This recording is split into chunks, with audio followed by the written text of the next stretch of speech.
الحمد لله نحمده ونستعينه ونستغفره ونعوذ بالله من شرور أنفسنا ومن سيئات أعمالنا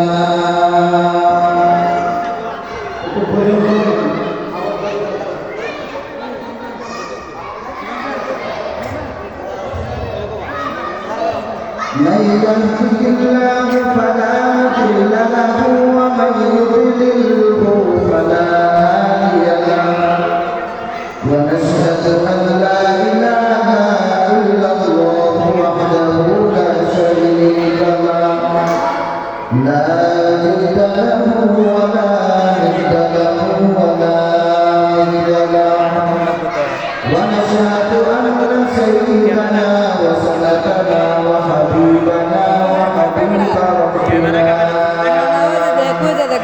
وطبيبنا وطبيب قلوبنا ومولانا محمدا عبده ورسوله أرسله بالحق بشيرا ونذيرا وداعيا إلى الله بإذنه وسراجا منيرا أما بعد فقد قال الله تبارك وتعالى في كلامه المجيد وفي قرآنه الحميد أعوذ بالله من الشيطان الرجيم بسم الله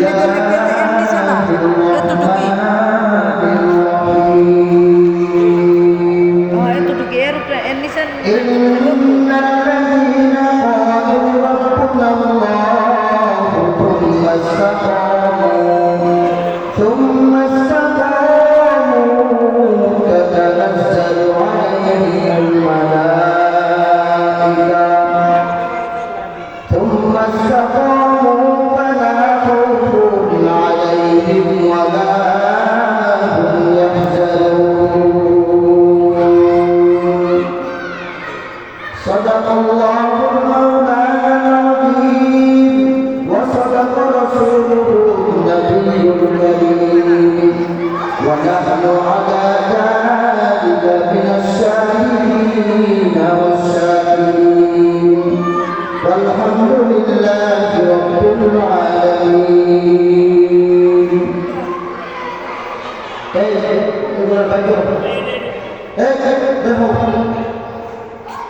বসনায় দেব এখানে রিসেন্ট করা যায় না।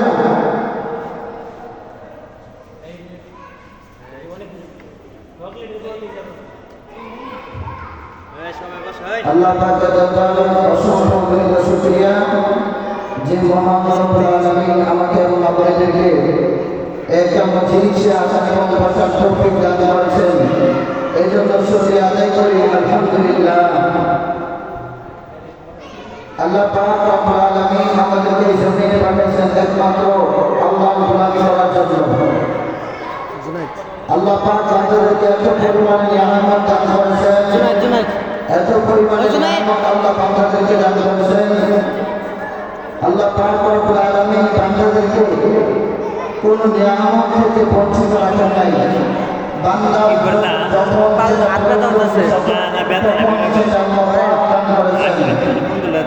আমার আল্লাহ পাক রব্বুল আলামিন বান্দাদেরকে এত নিয়ামত দান করেছেন, কিন্তু বান্দা আল্লাহর গোলামি করে না। ডাকতেন বান্দা গোলামি করে মানুষের, বান্দা গোলামি করে আগুনের, বান্দা গোলামি করে অন্য কোনো জীব জন্তু। কোনো মানুষ আল্লাহর গোলামি করে না।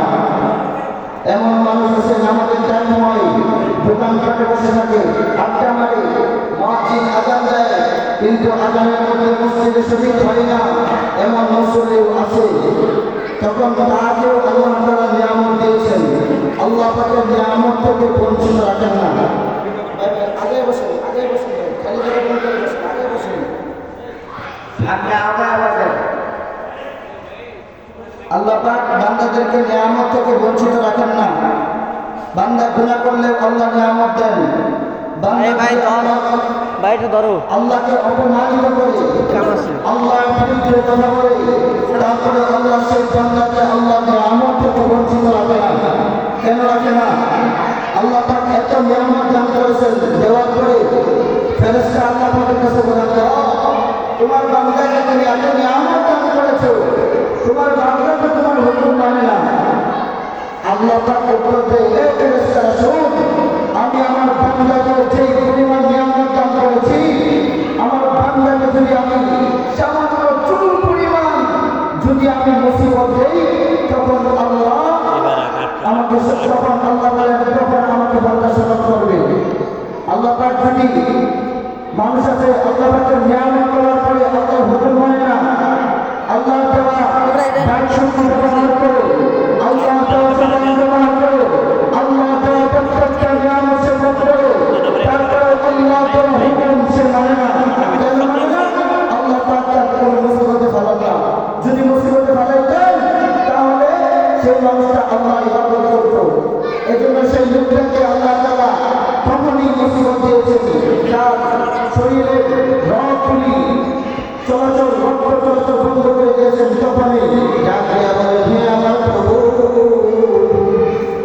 তখনই ডাকে আমার আল্লাহ, তোমার এত নিয়ামত পাওয়ার পরে আমি তোমার নাফরমানি করি, তোমার দেওয়া দান শক্তি ব্যবহার করি, দান শক্তি ব্যবহার করার পরে তোমার দেওয়া নিয়ামত আমি ভোগ করি, তারপরে তোমার দেওয়া নামাজ পড়ি না।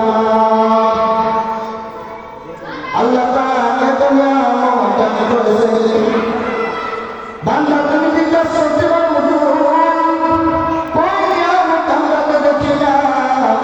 বান্দা তুমি দেখবা জানলে তুমি গুনাহ করতে করতে তোমার অন্তরটা জানো বানাই ফেলছো, তুমি কেন আল্লাহ নিয়ামত দেখবা? আল্লাহ পাক নিয়ামত দান করেছেন, এই হাত কে দিয়েছেন? কে দিয়েছেন? আল্লাহ পাক হাত দিয়েছেন, আল্লাহ পাক ডান হাতে হাত দিয়েছেন, বাম হাতে হাত দিয়েছেন, আল্লাহ পাক চক্ষু দান করেছেন, আল্লাহ পাক কান দিয়েছেন, সবগুলি হলো আল্লাহ তাআলার দান। আমাদের হাতটা ডান পাশে গেছে, আমাদের যখন প্রয়োজন হয় আমরা ডান হাতে কাজ করি, যখন বাম হাতের প্রয়োজন হয় তখন আমরা বাম হাতে কাজ করি। আল্লাহ পাক এত নিয়ামত দান করেছে, তারপরে বান্দা কেন আল্লাহকে চিনে না? বান্দা কেন আল্লাহ নাফরমানি করে? আল্লাহ পাক তো নিয়ামতের কোনো কমতি দেন নাই। কমতি দিয়েছেন? সামান্য পরিমাণ চুল পরিমাণ নিয়ামতের কমতি দেন নাই। তুমি যে বান্দা নামাজের সময় হয়ে গেছো, বাইরে ঘোরাফেরা করেছো, তুমি নামাজের সময় হয়ে গেছো, ষষ্ঠে আড্ডা মারতেছো, নামাজের সময় হয়ে গেছো, তুমি কম্পিউটার মধ্যে বসে আছো, তারপরে এক পরিমাণ চুল পরিমাণ আল্লাহ তোমাকে নিয়ামত থেকে বঞ্চিত রাখেন না। আল্লাহ তোমাকে নিয়ামত দেন, যখন মুসিবত আসে তখনই ডাকেন হে আল্লাহ, তখনই আল্লাহ মালিকের কথা স্মরণ হয়। কেন? তোমাকে যত নিয়ামত দিয়েছে, নিয়ামতের শুকর আদায় করবা, আল্লাহ তোমাকে নিয়ামত বাড়ায় দেবে। নিয়ামতের শুকর আদায় করবা না, আল্লাহ তোমাকে নিয়ামত থেকে ছিনায় দেবে।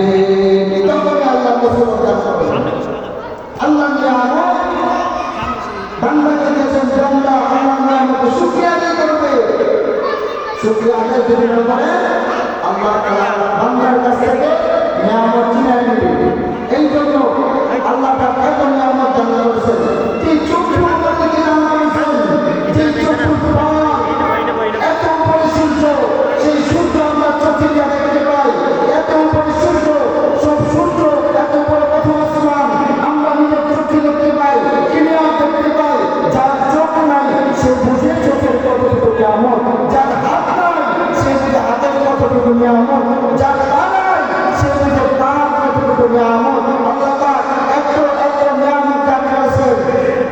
নিয়ামত যদি না থাকতো সকলে নিয়ামতের না শুকরিয়া করার কারণে আল্লাহ তাআলা কেমন মুসিবত দিয়েছেন আমাদেরকে।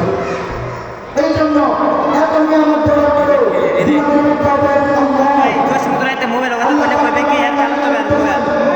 বইবে ইয়া থানা মাইন চলে এটা লুকা এলাম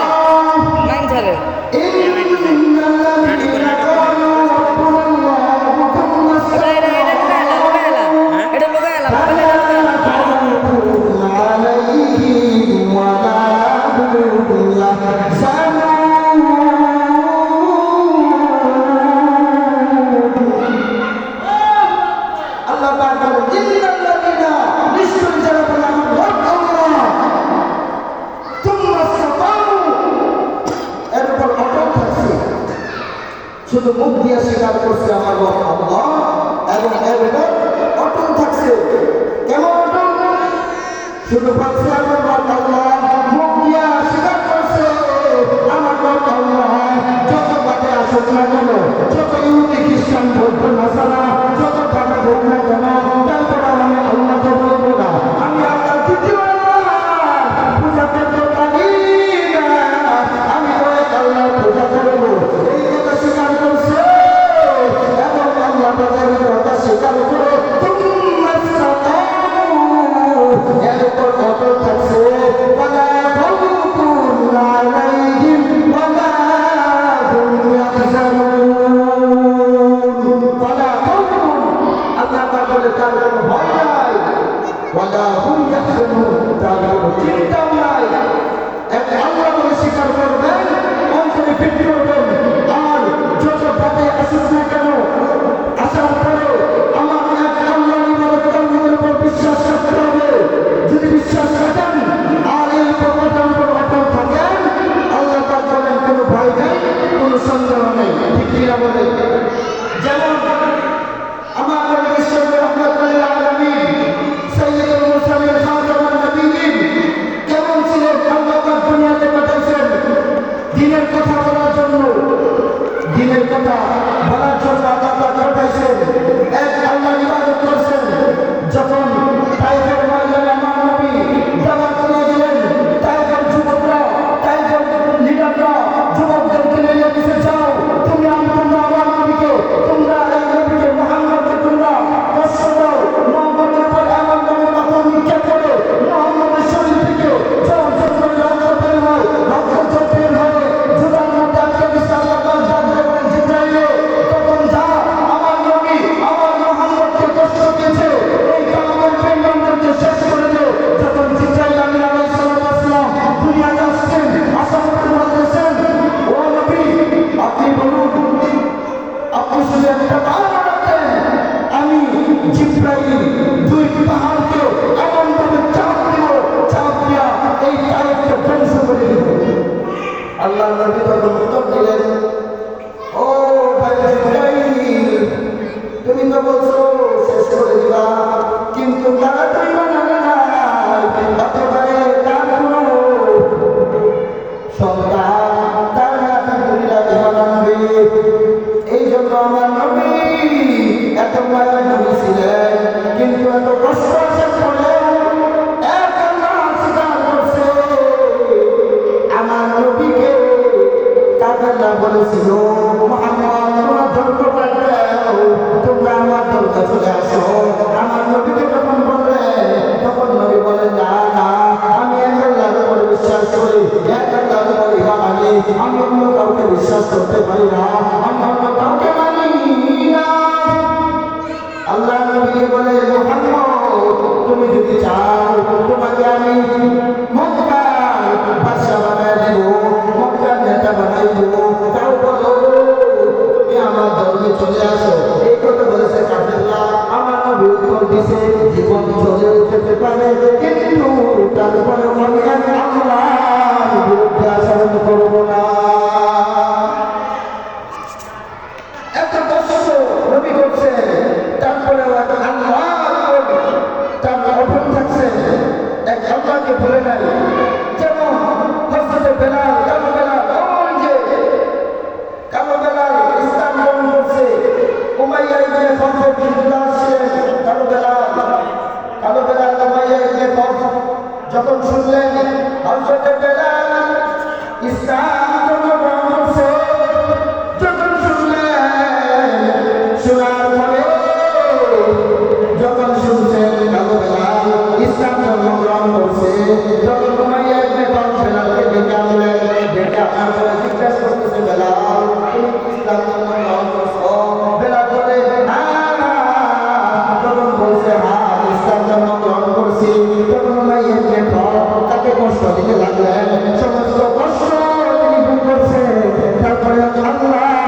দান করে না ঠিক কিনা বলে উমাইয়া যখন আমার নবীকে এত কষ্ট দিয়েছেন কেমন কষ্ট আমার নবীকে উমাইয়া যখন হযরতে বেলালকে এত কষ্ট দিয়েছেন কেন দিয়েছেন এক আল্লাহকে স্বীকার করার জন্য এক আল্লাহকে বিশ্বাস করার জন্য এত বড় রাখছে উমাইয়া যখন মক্কার সমস্ত কাফেরদেরকে একটা বয়স দিল এবং সমস্ত যুবকদেরকে বলছেন হে যুবকরা তোমরা শুনে রাখো ওই কালো বেলালকে মক্কার গলিতে ঢুকাও মক্কার কাফেররা হযরতে বেলাল শরীরের মধ্যে রশি লাগাইয়া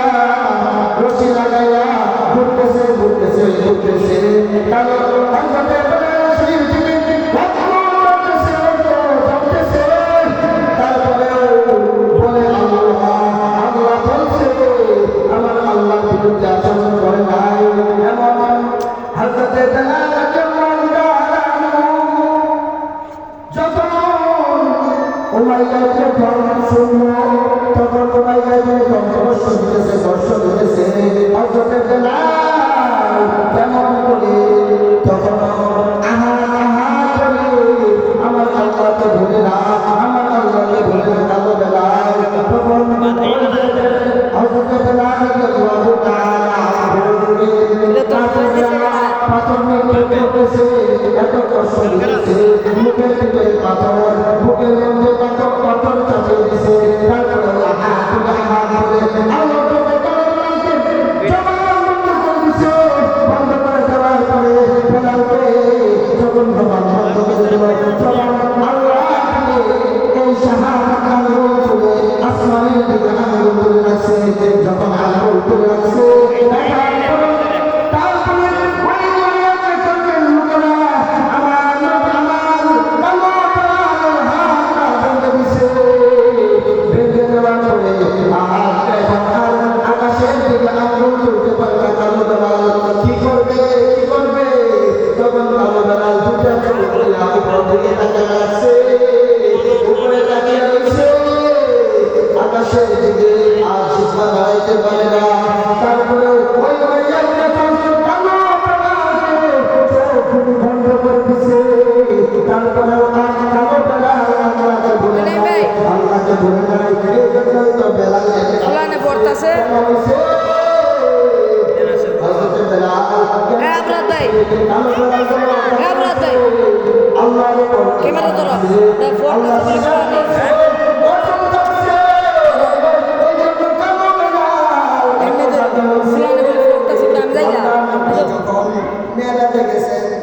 যখন আল্লাহ নবী মেরাজে গেছে যাওয়ার পরে তখন ওই জায়গায় আমার কালো বেলালের আওয়াজ আজানের আওয়াজ শুনতে পাই মদিনার সাহাবীরা বলতেছে কালো বেলাল তুমি আমার মসজিদে নববীতে আযান দিবা না এত দামি কালো বেলাল যখন বললেন তখন কালো বেলাল রাতে হয়ে গেছে নামাজ পড়ে মসজিদের এক কোণায় কান্নাকাটি করতেছে আজান দিতে আমি তো তোমার পরিমাণ আনছি তুমি তো আমার মুখে জড়িত দিছো তারপরেও কেন বলতে সাহাবীরা বলতেছে আমি আল্লাহ নবী মসজিদে নববীর মুয়াজ্জিন হতে পারবো না কেন বাকি হয়ে যাবো আল্লাহ দাবি করতেছে আল্লাহ রাব্বুল আলামিন জিবরাইলকে পাঠিয়ে দিলেন জিবরাইল যাও আমার নবীকে বলো ওই যে ফজরের সময় মারা গেছে এখনো মসজিদে নববীতে আযান হয়ে গেছে কিন্তু সূর্য উদয় হয় না সূর্য উদয় হয় না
করতে